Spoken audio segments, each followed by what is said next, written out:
નમસ્કાર દર્શક મિત્રો, આપ જોઈ રહ્યા છો HK ન્યૂઝ। જોઈએ આજના મહત્વના સમાચારમાં। માલપુરમાં પોલીસ પર ફાયરિંગની ઘટના, સોસડોડા ભરી જતા શખ્સ દ્વારા કરાયું ફાયરિંગ।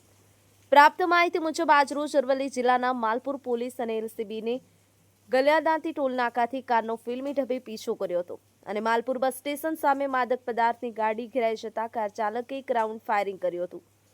માલપુર પોલીસે ફાયરિંગ કરનાર આરોપીને ઝડપી પાડ્યો હતો અને એક ફરાર થઈ ગયો હતો। પોલીસે 437 કિલો સોસડોડા ઝડપી પાડ્યા હતા। માદક પદાર્થ લઈ જતા શખ્સ પાસેથી એક રિવોલ્વર અને એક જીવતું કારતૂસ જપ્ત કર્યા હતા। માલપુર પોલીસને મારી નાખવાના હાસ્યથી ફાયરિંગ કરનાર હાલ પોલીસ કસ્ટડીમાં। જિલ્લા LCB સહિત માલપુર પોલીસની સંયુક્ત કામગીરીમાં પોલીસની જાનહાનિ ટળી હતી। જોવાની વાત એ છે કે શું ગુજરાતમાં પણ માફિયારાજ વધવા લાગ્યું છે? આવા બેફામ લોકો જો પોલીસ પર હુમલો કરી શકતા હોય તો સામાન્ય જનતાની સલામતી ક્યાંથી થશે?